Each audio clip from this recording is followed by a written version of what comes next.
All right, welcome everyone. Thank you so much for joining us as we dive into our parent mentor training for the Downingtown Area School District. My name is Rachel Yevel, and I am on the training and consultation team at the Chester County Intermediate Unit, and I am the parent mentor for the CCIU. So before we get started, I just wanted to remind all of you that your school district does have their own parent mentor program. Okay, that website is listed right there on this cover page. So I encourage you to check it out. It's something that is not very common in Chester County. So I encourage you to take part in that and use your community resources by connecting with other special ed parents within the Downingtown Area School District community. All right, we're going to jump right in. A fun little check-in that I like to do here and there is just kind of providing these funny little scales of how you're feeling today. This is something that you as parents can do with your kids at home. It kind of takes away from that question of how are you doing today, right? A lot of our kiddos don't really want to respond to that type of question. So providing them with these funny pictures allows for interpretation, allows for some of that more open dialogue and open conversation that you can have. So this one's just a funny little pug scale of how you're feeling today. But again, I would encourage you to do something like this with your kids at home to kind of change it up a little bit when we're trying to find out how our kids are doing and trying to check in with them. All right, we have some agreements here at the IU. We always include those in our presentations, and we always want to make sure that we're proposing these on our audience. We never want to impose these. I've seen agreements in the school setting. I've seen agreements that kind of have been created for the home life. So I would encourage you to kind of like think about how this might be useful for you at home or at school, kind of whatever hat you're looking to wear. But again, just we want our audience and our participants to agree to these things. So I've seen these at IEP meetings before where all the participants kind of agree to these few items. And, you know, I'm sure we've all been there where IEP meetings kind of go off a little bit. This just kind of brings everything back around and centers it, because we can say like, hey, we all agreed that, you know, all voices count, or we're going to keep the conversations positive and proactive. So it kind of puts it back on everyone who has agreed to these things and, you know, brings back focus to the purpose of the conversation or the meeting, whatever that may be. All right, here are our objectives for the next little bit. We are going to take a few minutes to dive into the evaluation report, reevaluation report process and timelines, just as kind of that like preemptive understanding before we dive into the IEP. Then we're going to go through each section of the IEP and what that means for you as a parent, what to look for. We're going to go into the importance of advocating for your child. And then just some facts and some recommendations and suggestions for conflict resolution. All right. So our required timelines when it comes to that ER, that evaluation report, okay? Your evaluation report is going to be that first eval ever conducted. Okay, so you might be thinking, okay, this was like 7, 8 years ago for my child because they had their first eval done in first grade. Or maybe they just had an initial evaluation in sixth grade or seventh grade, or even at the high school level. But these timelines are for that initial evaluation, that first time report. In order for the evaluation process to begin, you're going to be issued something called a PTE, or a permission to evaluate. Okay, and nothing can start until you sign that paperwork. Okay, and it is received by the school district. Okay, so you get, you request an evaluation, or the school's requesting that your child be evaluated. You receive this permission to evaluate. Embedded within that should be a list of all of the assessments that are going to be conducted. So if you're requesting an evaluation based on, concerns in math or reading or social, emotional, or executive functioning, you're going to want to check to make sure that those assessments are going to be used when evaluating your child. I also want to draw your attention to the fact that the 60-day timeline is not the date that you sign it and, then put it in the mail. The 60 calendar day timeline starts when it is received and like time stamped from the school district. And it says by LEA, and LEA is your local education agency. That's Downingtown Area School District. So if you sign the permission and you leave it on the counter for 2 weeks or so, and then you remember to send it in, and the school gets it 3 weeks after you signed it, again, that 60-day timestamp starts when they receive the permission.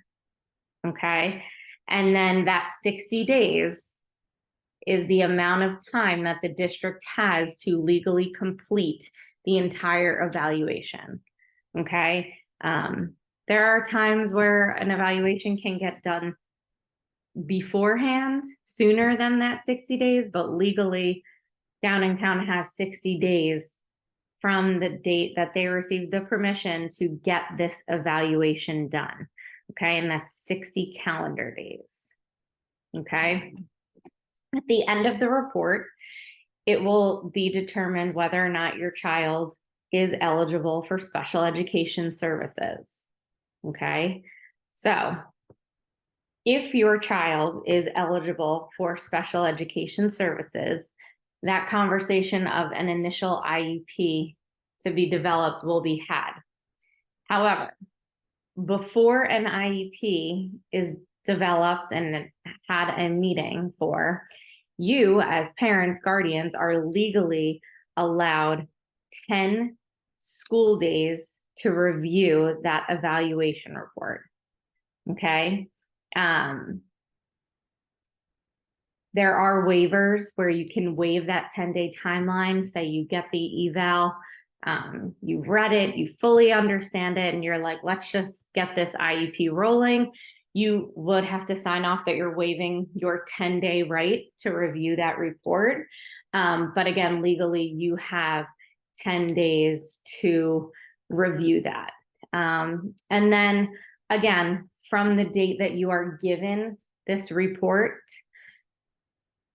an IEP needs to be completed, developed within 30 days.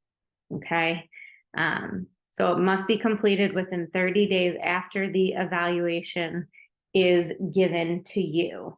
And the IEP should be put into place and implemented as soon as possible, but no later than 10 school days after it's approved. Okay. So this is going to be your required timeline for that eval, that initial one. Now we're going to look at the timeline for that reevaluation. Okay.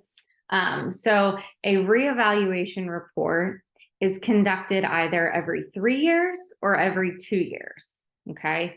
So at least it's done every 3 years. However, if your child has been diagnosed with an intellectual disability or ID, they are required to have an eval every 2 years. Okay. I also want to draw your attention to the fact that not every reeval every 3 years is going to be that full comprehensive diagnostic assessment where every assessment is being retested. There are times where the district or the team is proposing that it is just a review of records. A lot of times if, maybe they're switching schools or there's that big transition from middle to high or elementary to middle, they will want to do a full diagnostic because our kids change, mature over time, but there are times where they just may request a review of records. Now, if you feel as a parent or guardian that, you're starting to see changes in certain things, you can always request that they do diagnostic testing when the reeval is up. So just know that you have that right, but it's not always that full diagnostic testing assessment. Sometimes they're just reviewing records and updating data to be, the most relevant. And then the same kind of as the reevaluation, the evaluation, after the reeval has been issued, okay, to you as the parent guardian, a new IEP must be developed within 30 days, okay? Again, same thing, it can be put into action as soon as possible, but it's important to note that if your child's IEP, say typically your IEP is held every November, that to be the annual date, right? And their reeval was up in September and issued to you September 15th, your annual date is going to change now, because after September 15th, within 30 days, you have to have a new IEP. So your annual IEP date will have been shifted up. Okay. And then also I just wanted to note, we know that IEPs are annual, right? They are legally required to be held yearly to make those changes. However, as a parent guardian, you can request an IEP meeting at any time. Okay. You don't have to wait until that yearly date to have discussions with the IEP team or propose any changes or have conversations. Okay. So just know that you can request an IEP at any time, but legally Downingtown's required to hold that annual IEP date. Okay. We are now going to move into the different sections of the IEP and what that means for you and what to look for as kind of you go through this. All right, so part 1 is going to be that student demographic and team meeting information. Okay, so we have this cover page, right? And I took some screenshots from a blank IEP. For your reference, so it should look familiar. But what you want to do is you want to ensure that all the information is correct on this cover page. Okay, we have address, phone numbers, email, age, birthday, grade. You want to make sure all the information is correct. If it's not, if a phone number is incorrect or you're missing an email address or you changed your address, make sure the team is aware, because a lot of times you can't change it in the IEP system. It comes from a larger data management system.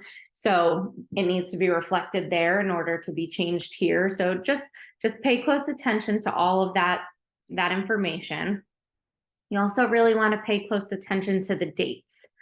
Okay, so you'll see there's the IEP team meeting date, the implementation date, and then the anticipated duration of services and programs date.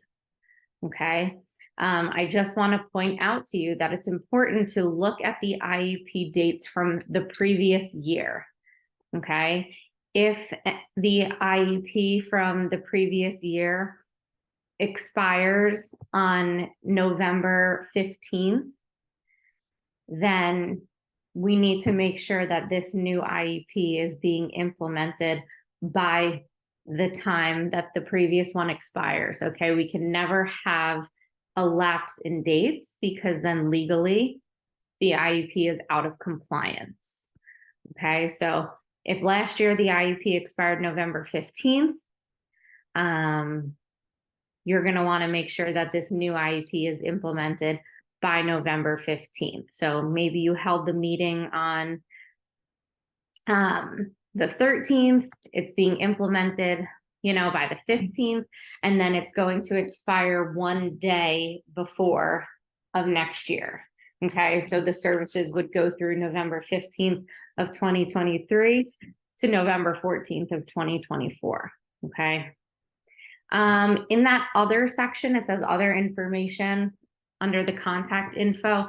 Just make sure that there's any information there that's pertinent to your child. Again, this is like that first initial cover page of the IEP. So maybe your child has like a health and safety plan or a medical plan, or a severe allergy or something. You're going to want to make sure that's listed here so everyone can see it first and foremost. This cover page also houses all the information for IEP revisions. As I kind of said with the slide prior, you can request an IEP meeting at any time.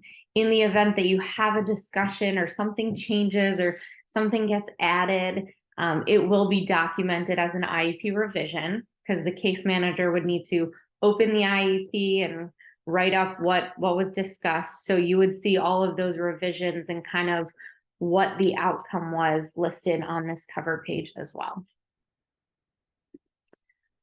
Procedural safeguards and MA, these signatures are required on this page. So the procedural safeguards, those are your rights as a parent, guardian. What you're signing is that you were offered the packet, okay? Many of you may be thinking, my kids had an IEP for 6 years.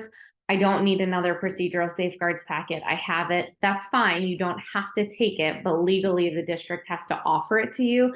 And that's what you're signing. You're signing, they did offer me my rights and regulations.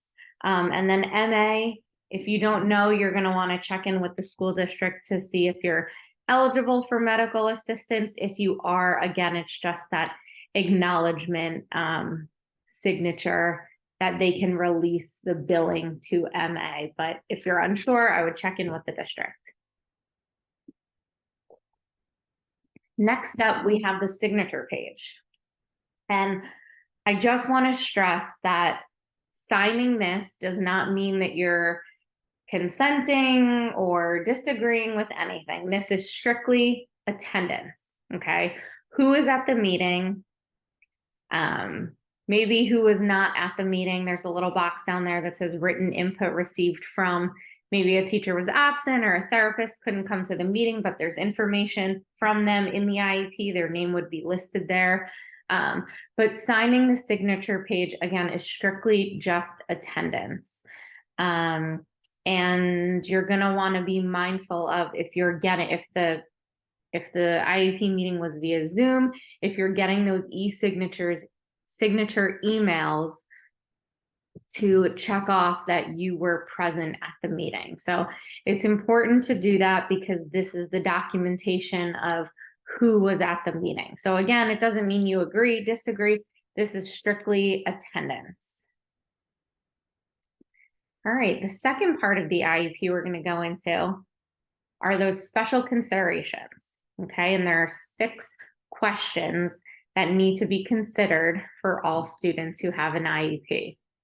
Okay, so here are the 6 questions. on what the team must consider. Okay. I want to stress that if the answer to any of these questions is yes, then there should be information throughout the rest of the IEP addressing this. Okay, and you'll hear me talk a lot about how the IEP is a story of the child, right? From start to finish. And we need to make sure that the IEP aligns from start to finish, right?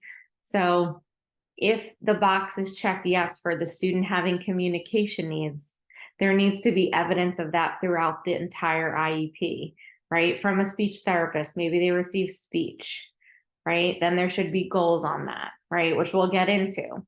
But we don't ever want to see something checked off yes, and then not being addressed throughout the rest of the document, because that's not telling the full story of the child. I also want to stress that last question, you'll see there's a couple of asterisks. Does the student exhibit behaviors that impede his or her learning or that of others? If this box is checked off, there needs to be an FBA conducted, or a functional behavior assessment. Or maybe there's a permission out in the works to get this FBA conducted. But again, we don't want to have this box checked yes, saying, yep, this kid has behaviors, they're not learning, and their peers are having trouble learning, and then there's nothing about it in the rest of the document. Nor do we want to see a goal on behavior with this question checked off no. Then there's no alignment there, right? Again, we're telling that story. We need to see the consistency in this document from start to finish. So if that 6 box is checked off yes, there must be that FBA embedded within the IEP, okay? And then if the child does end up needing any behavioral type of accommodations, typically you'll see a behavior plan following that as well, which is also embedded within the IEP. But again, this question should not be checked off yes, unless there is that documentation proving that there are behaviors that are impeding their learning or the learning of others. The third part of the IEP is going to be that present levels of academic achievement and functional performance. This has been called the PLEP or the PLAF. This is going to be like the meat and potatoes of the IEP, okay? This is going to be the most amount of information that starts to drive the rest of it, right?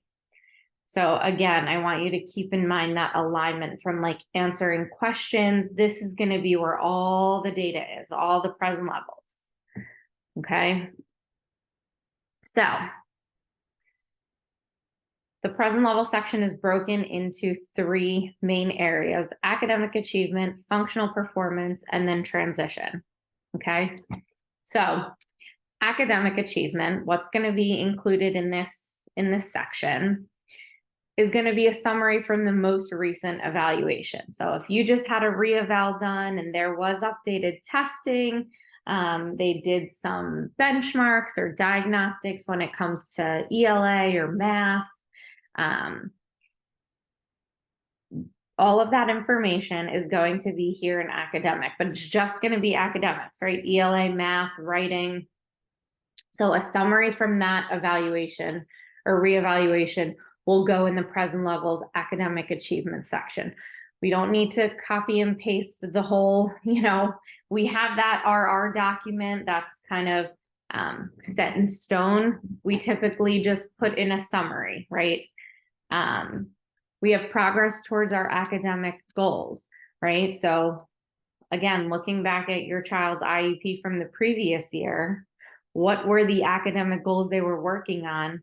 And those progress reports that you were given during that year should be included in here, because again, that's going to be data to determine, all right, did they meet this goal? Do we need to continue this goal? Do we need to make some changes? So progress towards any of those academic goals, reading, writing, math, right? Results of classroom-based assessments. Those could be like math chapter tests, any type of assessment that's being conducted in the classroom, teacher input. So a lot of times, especially as kids get older, they may switch classes and see different teachers for different subject areas. I believe Downingtown, the teachers have a teacher input form, so they should be given that from the case manager, and they would fill it out, and this is where you would see input from those academic subject area teachers. And then any classroom strategies that may have been tried, that have worked, that maybe have not worked. But again, this is all going to be that academic piece, okay? If we move over to that functional performance, this is where everything else is going to kind of lie. Attendance, grades, discipline reports, any medical needs. If they did have an FBA done, the results from that would go in that functional performance section, right? Anything behavior related. Same thing with progress towards behavior goals, right? If they had an IEP the previous year and they had a goal in the area of behavior or even executive functioning, social, emotional, daily living, right? Like that's all going to go in this functional section. And then if your child has any related services, OT, PT, speech, hearing, vision, input from those providers will live in that functional performance section as well. So we have academic achievement, functional performance, and then transition. In this section, it's really going to just be results from different transition assessments or surveys, maybe notes from the student on their vision of the future, right? Any of those like informal conversations that the teacher might have with the child. Now, this section is required by IDEA for students 14 years or older. Okay, so, and if the child is turning 14 in their IEP year, then this needs to be completed as well. And we'll get into transition into the plan in the next little bit.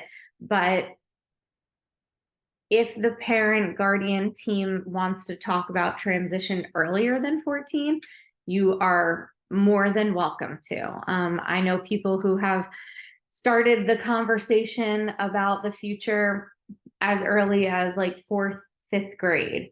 And, we have these conversations with kids. Yes, it may change as time goes on, but we're, what do you want to be when you grow up? Or what subject do you enjoy the most, right? So it doesn't hurt to have those conversations. If the team wants to put the information in, they're welcome to. If you're kind of like, you know what, we'll address that when the child's 14, also totally fine.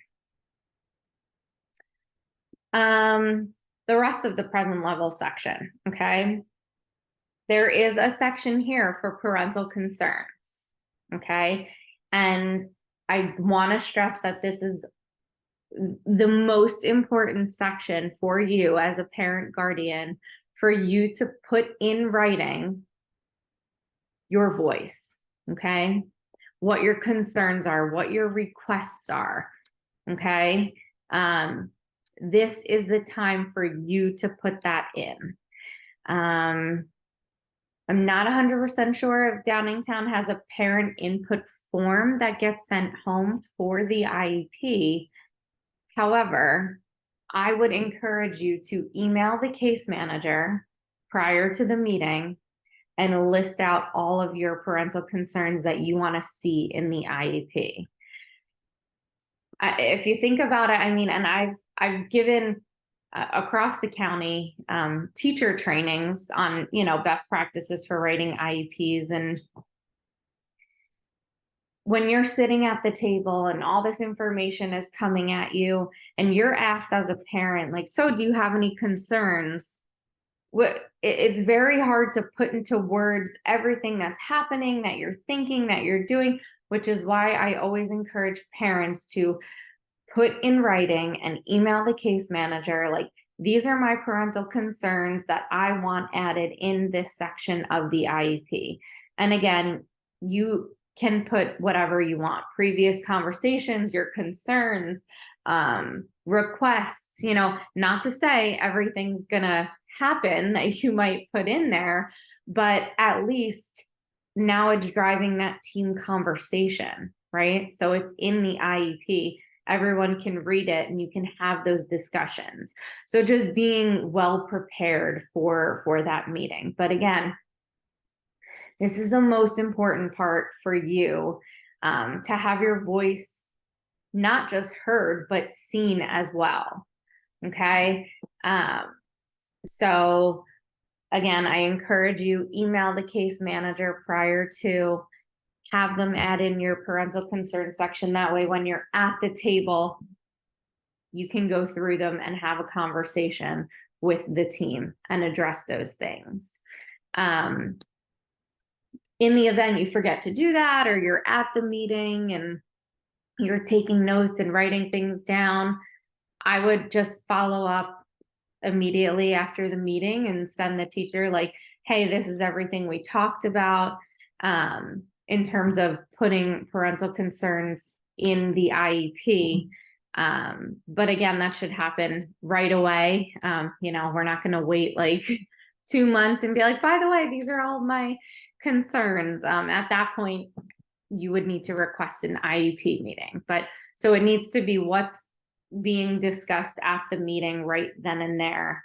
But again, I would just encourage you to send that preemptively so it's in there and you can have those proactive conversations with the team. The present level section also, there's a statement in there about how the student's disability affects involvement in the gen ed curriculum. That's obviously going to differ for every child, but it is spelled out there what it looks like in terms of the curriculum, accessing the curriculum. And then we also have our strengths and needs section, okay? Needs are anything and everything, right? Academic, functional, developmental, social, emotional, executive functioning. However, if there is a need listed, right, and usually we see those as like bullet points, it must be documented later in the IEP as a goal or an SDI. And again, I'm going to bring you back to that alignment piece, right? So maybe there is a need for expressive communication. Well, we would hope that in that special consideration section where we ask those 6 questions and there was a question about communication needs, that was checked off yes, that we saw the data in the functional performance section addressing information from the speech therapist, and then there's a need, right, for those expressive or receptive communication skills. And then, as we talk later on, it needs to be addressed as a goal or an SDI. So you're seeing that full story from start to finish. Yeah, there's a communication need. Here's the data about it. How are we addressing it? Okay, it should be that fluid from start to finish. So again, if there's a need listed, it has to either be a goal or a specially designed instruction later on in the IEP. The next part of the IEP are the transition services. Okay, so here's a little snippet of a transition plan within the IEP. Again, it's required in the Commonwealth for students who are of age 14 or older, but again, you can always start earlier. And what it does is it addresses 3 main post-school goals, okay? So that post-secondary education and training, right? Maybe the child wants to go to a trade school and they're going to need more education after high school. We have an employment goal and we have an independent living goal. Okay, and what this plan does is it outlines for you the specific courses of study that the student is receiving to address each of those sections. Okay, so what courses are they currently taking that's going to help with future employment, maybe future training or education, or being able to live on their own independently if that is a goal for them. And then what it also does is it lists out services and activities that help the student in meeting their goals. right? So what services or activities is the child being provided to help encourage, right, them meeting these goals? So this is just a little bit of information on the transition plan. Again, required if they are turning 14 in that IEP year or older. All right, the next part of the IEP we are going to talk about are the participation in state and local assessments. Okay, so I'm sure we've all heard of the PSSA. That's our state assessment, right? And that is given grades 3 through 8 in math, ELA, and science is grades 4 through 8. And that is either given with or without accommodations. So that SDI section, that specially designed instruction section later on in the IEP, is where we have those accommodations, right? Maybe your child gets to take a test in a separate, gets to take a test in a separate location. Maybe they get extra time. Maybe they get the directions read to them out loud. Take a look at what they're given for those assignments, because that may be applicable as well in their state assessments. Okay, so in each of those subject areas, it can be given with or without accommodations. There is an alternate assessment. However, there are 6 main criteria that need to be met in order to qualify for the alternate state assessment, the PASA. So it's not just, for everyone, or if, they don't want to take the PSSA, they get to take the PASA. There's very specific criteria that needs to be laid out in terms of meeting those in order to qualify to be eligible to take that assessment. This section also goes into the keystones, which replaces the 8th grade PSSA, and that's in Algebra 1, Literature and Biology. And then we also, this section has information for the access testing for our English language learners. And that goes over listening, reading, writing, and speaking. So depending on the age and the grade of your child, none of this may apply. And there's a box that the case manager checks off, doesn't apply. So again, it's really going to depend on the age and the grade of your child. When it comes to state assessments. Now, when it comes to our local assessments, again, those can be given with or without accommodations. And those local assessments are going to be your Downingtown Area School District assessments, right? That everyone's given, right? Maybe it's those benchmark tests. Maybe it's those chapter tests, right? There's also an option where some students take an alternate local assessment, that taking the assessments that Downingtown offers is not appropriate for them, and they might be just assessed on the goals and objectives in their IEP. Again, that's going to be dependent on student, and it needs to be explained why that would be appropriate in this section as well.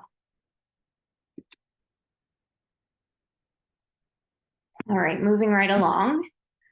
Part 6 of the IEP are going to be our goals and objectives. Okay, so we have measurable annual goals. Okay, these must be individualized. Okay, which means that there shouldn't be 12 kids in the same class that have the exact same goal, right? It should be very specific to the data that we found in the present levels, right? That maybe is listed as a need. And then we're going to see it addressed here in the measurable annual goals, right? We want to make sure it's based on data. Again, that alignment piece. We're not just going to see goals in the area of mathematics, and there's going to be no need listed, no data to support it in the present levels. It's not telling that full aligned story of the child. Goals have to be based on data, right? We get all of those scores, we get all of that data to use it to make informed decisions about teaching, right?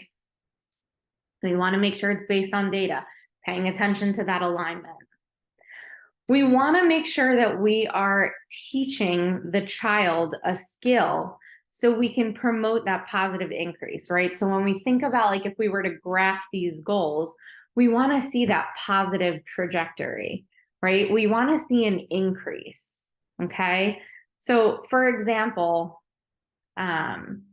if there's an executive functioning goal in the area of organization, right? We want to make sure that the goal is written in some way where we are teaching an organizational skill for them to make progress on, rather than just tracking if their desk is clean. Because what are we teaching them, right? We don't just want to track a number for the sake of it. We want to make sure we are teaching the child a skill, right? And again, all that information should be in the present level section. What are we teaching the child? Okay, we want to think about increasing skills, right? Maybe they're struggling with math computation, right? We're not just going to track the number that they get. We're teaching them a skill so they can get better. Same thing with reading. If it was reading fluency, right? How are we teaching this? What are we looking for in the goal? We're looking for them to make progress in a specific area by teaching them direct instruction in reading or math, right? And again, if there is a goal, it should be stated, it should be stated in the needs section, okay? We have to see that alignment. We shouldn't just see a goal on anything without it being addressed earlier on in the IEP. Now, when we read goals, right, a lot of times they're overwhelming. There's a lot of words, there's a lot of information in it. So I just wanted to take a couple minutes to go through what a good IEP goal should include. Okay, so first and foremost, there needs to be that condition, right? What is being presented to the student? What and how, right? So if it's reading, right, they're being presented with a text at level 5, right? What is the condition? What's the student being given? What are the parameters? Is it a worksheet? Is it a story, right? We want to make sure that the student's name is correct. I know that sounds silly, but pay attention to that because there are times, mistakes happen. And we want to make sure that this is accurately reflecting your child and their needs. So we have what's being given, the student, a clearly defined behavior, right? So what exactly are we asking the child to do? Are we asking them to read a certain number of words in a minute? Are we asking them to write a paragraph inclusive of these 5 things? Are we asking them to identify their emotions or feelings, right? So we need to have what's being given to them and what we are asking them to do very clearly, okay? We need to also make sure that there's performance criteria there, right? So, okay, we're, giving the child this worksheet. We're defining that we need them to complete a certain amount, but how do we know if we've met the goal, right? So what are we expecting them? What is that expected level of achievement? We want them to be able to read 100 words per minute, right? What is that criteria? And how often do they need to meet that in order to meet the goal, right? So a lot of times, maybe behavior data is taken daily while academic goals are tracked twice a month. But we need to know what the criteria is for them to meet that goal. And then number 5, we need to know the baseline. We need to know where they started. Are they starting at 0 and we're expecting 80%? Are they starting at 30 and we're expecting them to get to 80? Where did they start, right? Did they start only reading 40 words per minute and we're expecting them to get to 100 words per minute, right? Where did they start and what are we expecting, okay? And again, how that's going to be measured. Are we taking data daily? Are we taking data twice a month, right? And then does the student need to get it 3 times in a row to say, you know what, they got it? Or do they need to be able to show that they've done it over an entire marking period, right? And then obviously when you as parents, guardians will receive the report. Typically they're sent when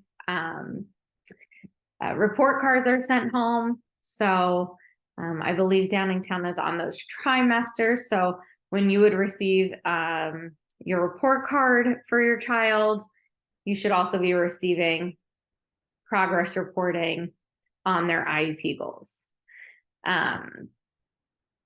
And I just wanted to stress on the bottom, it says short-term objectives are required for students who take the alternate state assessment. Okay, and short-term objectives just break it down. Even if your child is not taking the alternate assessment, a lot of times teachers will write goals with those objectives anyway. It doesn't hurt to break it down, okay? Like I said, if, you know, this is a words per minute goal for reading, they're starting, their baseline's at 30, and, you know, they're supposed to get to 130. That's a lofty goal for a year, right? So sometimes just breaking it down and scaffolding it, right? Maybe we want to get them to go from 30 to 60, 60 to 90, and then 90 to 130, right? So just breaking it down into those shorter objectives. I've also seen it broken down by like prompting level, right? Maybe your child is, you know, they have a goal on doing something independently, but they're required like 5 teacher prompts. It doesn't hurt to break it down into those shorter objectives, right?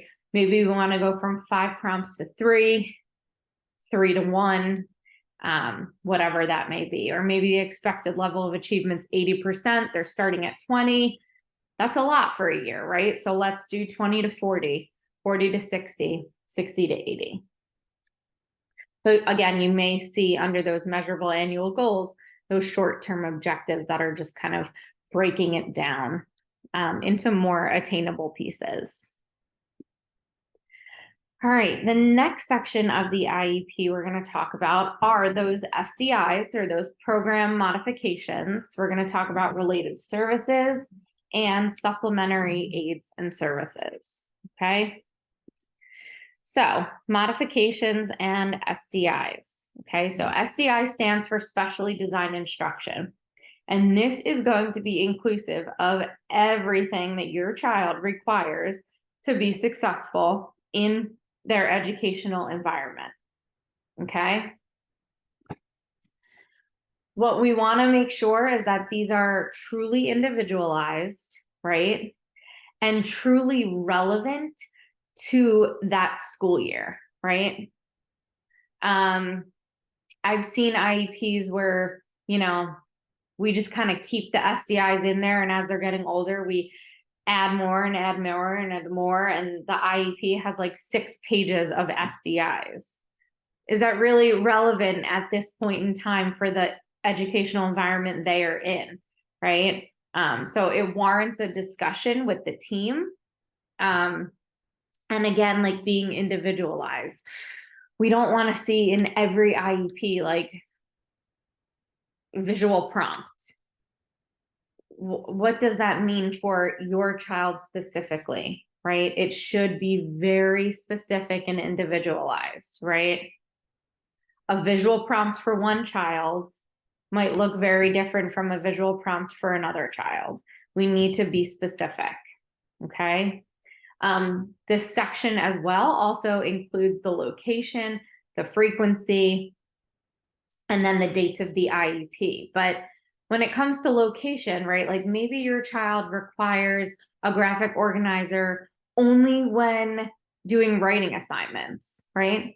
The location should be in writing class, right? Or maybe they require a calculator for math tests. The location would be math class, and the frequency would be when there's a test, right? We need to make it specific. We're not just saying across all settings daily, right? Like not, yeah, there are some STIs that kids require in all parts of the school building, all parts of the day. But we need to take a closer look at being individualized and specific, right? Again, maybe they only need something for reading. Maybe they only need access to something during math. It should be that specific under our modifications and SDIs, okay? The projected beginning date and duration is pre-populated from the cover page. However, if you have a revision mid-year and the team agrees that we need to add in an SDI, you might see that projected beginning date, the date that it was decided you're adding it in. So it might not always be the full year if decisions are made in different parts of the school year. Related services, this section is going to be any of the services essentially that are provided by a specialist in the educational environment in order for your child to make meaningful progress in their program, right? So that could be vision, hearing, speech, transportation to maybe another placement or another school. It could be counseling, it could be any of the above. So anything that is provided by a specialist. And again, you'll have the location and frequency. The location can depend. Sometimes we see push-in services where the therapist or specialist comes into the gen ed class and pushes in, or sometimes we see that pull-out model where they take them to the therapy room. And then obviously, whatever is deemed appropriate as frequency for your child would be listed. But again, in thinking about that full story and that alignment, if your child has speech and language therapy as a related service, we're going to want to check, okay, is there a goal or an STI? Is it listed in the needs section? Is it listed in the functional performance section? And is it checked off in the special considerations section? We need to see that from start to finish. Supports for school personnel are essentially for all the teachers and the professionals in the school building or district that work with your child, and what did they need to effectively implement this IEP, right? Like it's typically we see, anyone that works with the student or sometimes like aides and, there's a lot of adults that help out with lunch or recess, right? Like they need to know what works and what doesn't for your child, right? It's important that they're aware of these things because they're interacting with them, right? Maybe one of the teachers needs training on a behavior technique or a curriculum, or that's where this is going to be laid out. This is for all the school personnel to make sure that they can effectively implement your child's IEP. The next part of the IEP is extended school year, or ESY, okay? Not everybody qualifies for ESY. There's specific eligibility criteria. It's based on 7 factors, okay? And legally, it needs to be determined by the end of February. So if this is like an initial IEP, that first IEP, maybe they don't know your child very well or performance wise, they'll probably wait till February to make that determination. But, if you're having a meeting in January or December and, your child is qualified for ESY every year, most likely you'll have that conversation of eligibility for that next summer. If they have goals in their IEP, they are still going to be worked on during ESY. It does depend on how many. If your child has like 10 or 12 IEP goals, because ESY is shortened, condensed, only a couple hours, it's not feasible to work on all that. So you might only just see the ones that are of like highest need. And then again, like services with location, frequency, and dates, that's going to be listed there as well. And again, if your child, say, receives speech therapy twice a week for 30 minutes, typically in ESY, we see that cut in half. So they would see the speech therapist maybe once a week for 30 minutes. Just again, because it's not feasible based on the amount of time. So, but you should still see goals and services listed in that ESY section. All right, educational placement, okay? And this is at the end of the document because it essentially encompasses everything you've already talked about, right? So the team needs to consider these couple of questions. And again, these are things that you have talked about throughout the entire IEP, right? Like, what was considered? Why is the team rejecting that? Like, why is it not appropriate? Or what could be beneficial for this child? Okay. It's going to be very different and very specific for everyone. There are 2 questions at the bottom as well, where there is an explanation of when the student will not be participating with students without disabilities, and it breaks it into the gen ed class versus the gen ed curriculum, right? Because not every time the students are in class are they engaged in a curriculum, right? So there are 2 different things that need to be considered. But again, this is at the end because this should be everything that was talked about throughout the entire document, okay, throughout the entire meeting. The placement section is where there's also the different levels of support. If your child ends up being itinerant, supplemental, or full-time, and that is dependent on the percentage that is provided by a special education teacher, okay? So they'll either get itinerant support in special ed, supplemental, or full-time support. The types of support, okay, have nothing to do with their disability, but it has everything to do with where their needs will be met best, okay? So say in the reevaluation report or the evaluation report, the child was diagnosed with autism. That doesn't necessarily mean that their needs are going to be best met in Downingtown's autistic support classroom, right? It might be too much for them. So you might see learning support checked off because based on the IEP, that's where their needs are going to be met best, right? Maybe on the RR, your child is diagnosed with ID or intellectual disability. That's not a support classroom, right? You see, there's nothing that says ID here. This is where your child's needs are going to be met best. So maybe they're diagnosed with ID, but they're going to be in the life skills support classroom because that's where their needs are going to be met. Or maybe they need to go into the multiple disabilities classroom, right? So I just want to stress that the type of support they're getting in school, right, what support class they're in, is not indicative of their disability category, okay? You're also going to see in the IEP in this section the location of program, and that's essentially where the IEP is being implemented. You'll see there's a question about, is this the child's neighborhood school? There are times where you might see no checked off.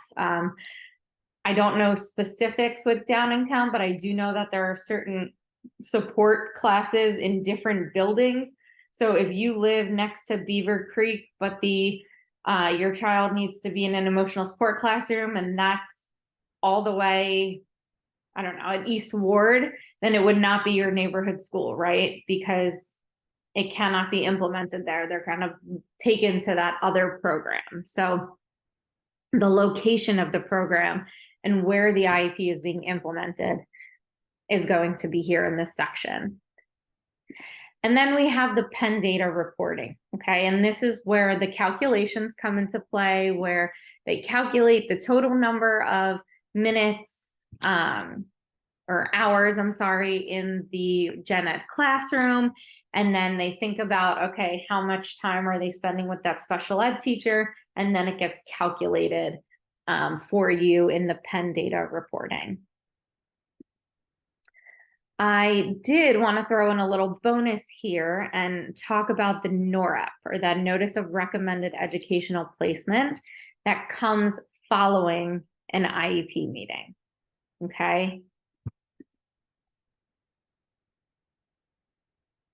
If this is your child's first IEP ever, services will not start until the NOREP is signed. Okay, so I've, spoken to parents before where they're like, nothing's happening. We had a meeting and, but they haven't been receiving special ed. And I was like, oh, okay, did you get this document and sign it? They're like, yeah, I got it, but I never signed it. Okay, if it's a first IEP, services cannot start until that first NOREP is signed. After that, right? So your kid has had an IEP for 4 to 5 years, maybe. You have the meeting, you get the NOREP, you don't sign it, or you forget to sign it. There's something called implied consent. So after 10 days, the new IEP goes into effect whether or not you signed it, okay? So if you agree and you forget to sign it, then kind of no big deal, it's going to go into effect. However, if you disagree with the new IEP and you forget to send it back, it goes into effect within 10 days because of that implied consent. I also wanted to mention, and these are your options in this image here, that you have the right to check any one of these off, right? Like, I request a meeting, I approve, I do not approve, and the reason why. If you disagree with the new IEP, okay, and you check I do not approve, and you only check you do not approve, the new IEP will still go into effect. If you want the placement from the previous IEP to be held pendant, you have to check off one of those two options of mediation and due process. And then in your procedural safeguards packet, there is the paperwork for you to fill out and send to ODR, or the Office of Dispute Resolution. But again, if you want to hold pendant placement of the IEP from the year before, you have to check do not approve and one of those other two boxes, okay? You can also approve the IEP and request a meeting. You can also write down on here all the things you agree with and don't agree with, right? Like, put it in writing, okay? But I just wanted to kind of go over those rules or regulations for the NOREPs, okay, for you to consider. All right, moving right along. We are going to talk about the importance of advocating for your child, right? As we go through these things, I want you to really take them to heart and believe in them, right? Because you are attending these meetings, right? Advocating for your child. You are their parent, you are their guardian, right? So the importance of being that advocate for them is incredible. So I want you to remember that you are your child's natural advocate. You are your child's first teacher. You are your child's #1 role model. You know your child better than anyone else, and you have the power to make educational decisions. Okay? So read these, believe in them, right? You're there at that meeting being an advocate. You can make decisions. You are part of that team, right? You know your child best, okay? You're their #1 role model. You were their first teacher. Believe in that, okay? Some examples of some good advocacy skills, coming into an IEP meeting, there's a lot of information.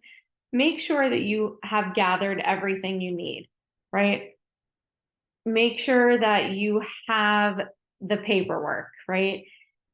Whether that's requesting from the team a draft of the IEP prior to, maybe information of people you want to talk to.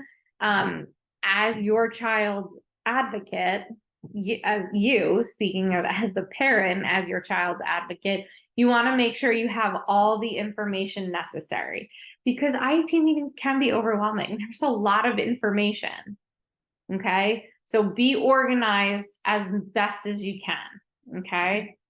It's important to learn about your school district, about Downingtown, who makes what decisions in that chain of command, right? So again, you as the parent, guardian, you are advocating for your child. You feel like something may not be, right, or you want to take it, up with somebody.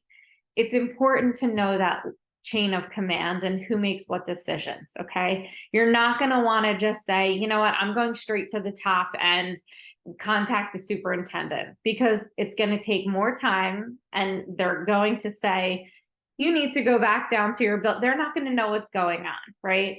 So starting with the case manager, then the principal, then maybe the supervisor of special ed, then maybe the director of special ed, right? Then maybe it gets up to the assistant super and then the super, right? So you should know who makes what decisions, because as an advocate for your child, you want to make sure that like you're getting the answers in a timely amount, right? I've had parents who have literally gone straight to the top and they're like, okay, you need to contact your school. And then, it took extra time and they felt that they weren't,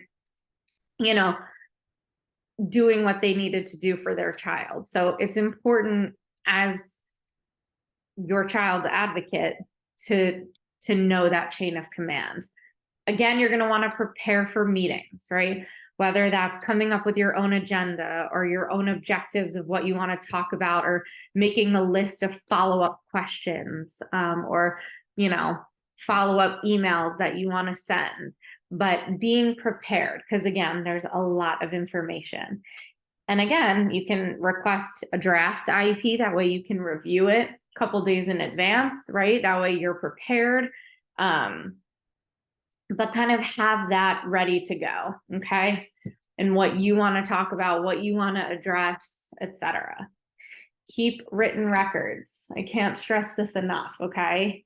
Even if you have a phone call with somebody about the IEP or about your child, follow it up with an email, right? We spoke on the phone, this date and time, this is what was discussed. Keep written records of everything, put things in email. You want to have that paper trail. Okay. Ask questions, right? Again, you're advocating for your child. You're attending these meetings. In the special ed world, there's a lot of lingo and acronyms and people who are, special ed teachers. We can talk special ed language in our sleep. If you don't know what something means, ask, right? Ask for that clarification, because you're trying to make the best decisions for your child. You need to know the information.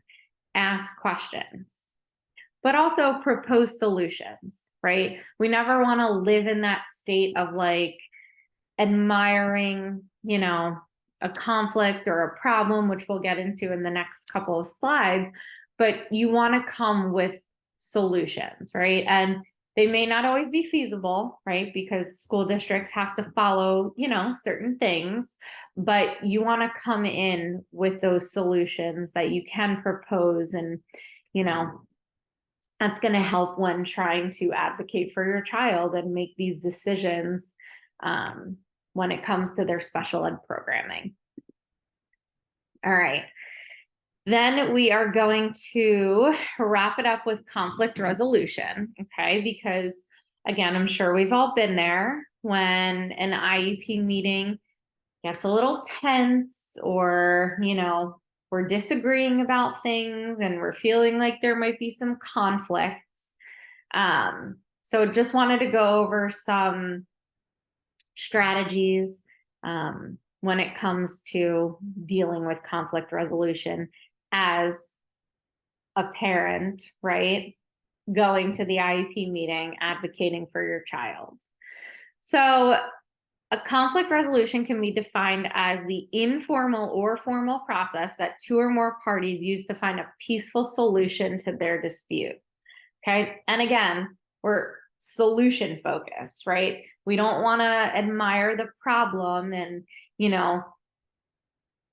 have those conflicts or, the school's saying this, the family's saying this. Like, we need to work together to find a solution. Okay. And what does that look like? So some three main strategies for conflict resolution are communicate, collaborate, and connect. Okay. So when it comes to communicating, right, be clear and be concise, right? There's a lot of information going around. Be clear in what you're trying to communicate. Okay. Ask open-ended questions. Right? You're trying to gather information as the parent, as the guardian, right? Maybe there's a conflict that has arisen because there's a misunderstanding of what, the family's saying versus what the school is saying. So ask those open-ended questions to allow for more information. Everyone should feel their voices heard, right? And a lot of times we see that in those agreements prior to, but this is a team, right? We need to feel that everybody's voice is heard and that we're listening to one another, right? And we're getting information. So that communication is very important. We need to pay attention to verbal and nonverbal communication styles, right? A lot of communication is not just the words that we speak, right? It's our body language, it's our facial expressions, it's our tone, it's our cadence, right? So being aware of that when conflict may start to arise, we need to focus on our communication style. We need to have active listening. That's not just listening to the words that are being said. It's listening with our whole body. Taking it, how does that make me feel, right? And making sure that we're talking to one another, not at one another, right? Because if conflict arises and differences of opinion, we need to make sure our communication is to one another and we're not just telling someone what we're going to do. Again, I can't stress enough that you as parents, guardians, like, you're just as much as a team member as the school-based team, right? And we say that to the schools too, right? Like, this is a team meeting. This is a team effort, right? We need to make sure our communication, all of these things are happening to avoid any of those conflicts. We want to make sure that we're collaborating, right? At the end of the day, we are working towards the same goal, the success of your child in school, right? Like, that's what we're focusing on. And a lot of times during meetings, we lose sight of that, right? Because it becomes I feel it should be this, or I feel it should be that, or you said this, or she said this, and then all of these conflicts start happening. And we get away from the fact that we're here to talk about this child and their success in school. I once worked with a family whose daughter did not want to attend the meeting. And by all means, that's something you can do to kind of like remind everyone we're here for the same goal, is have that child attend the meeting if they want. But they would come with a picture of their daughter with kind of their family's educational vision statement on it, and it would sit in the middle of the table. And anytime that kind of like, there was a difference of opinion, or the school felt one way and the family felt another, like, it was just a really nice reminder that, guys, we are here to collaborate and work on her success in school. Like, We need to not, we need to put everything else aside. We need to communicate and collaborate towards this goal. And that lends itself right into that teamwork, right? We are a team. Every single person on the IEP team is a valued member, has something to offer, right? One is not more important than the other. We are a collaborative team. We are trying to engage all together. You want to make sure that, you know, you can collaborate with when it comes to your community and networking. Like maybe you are, you know, looking for information in the home that the school-based team can provide you with some community networks, right? Like collaborate on what's available in the community, what's not available, maybe different networking options.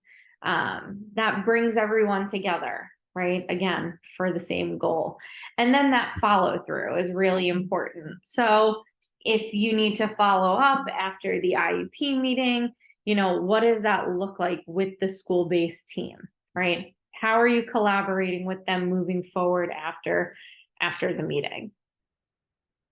And then that last strategy for conflict resolution is connecting, right? Where, you know, maybe you're at the IEP meeting at the table. You know, a lot of people on the team are sharing similar experiences when it comes to your child, right? Like share in those successes and challenges and provide those solutions, right? Maybe something has worked for you at home and the school team is like, oh, you know what? We haven't tried that. Let's try that here. Or maybe the school-based team experienced something and you were like, you know what? I'm going to try that at home. Try to make those connections, right? We're working together. We don't want it to be that separate entity, right? If something works for your child, share it, right? Connect on those similar experiences. We want to make sure that we're encouraging one another, we're compassionate, and we are judgment-free, right? Because we're all, again, here for the success of the child, the success of the student. We don't want conflicts to arise on the team. We want to make sure that we're doing what's best for your child. Okay? So that is about all I have for you. There is information on here that if after receiving this training, you are interested in becoming a Downingtown School District parent mentor, to contact Christine Martino at Comcast.net. And she will kind of give you some of that more information. So hopefully this was helpful for you in your understanding. And thank you for joining me.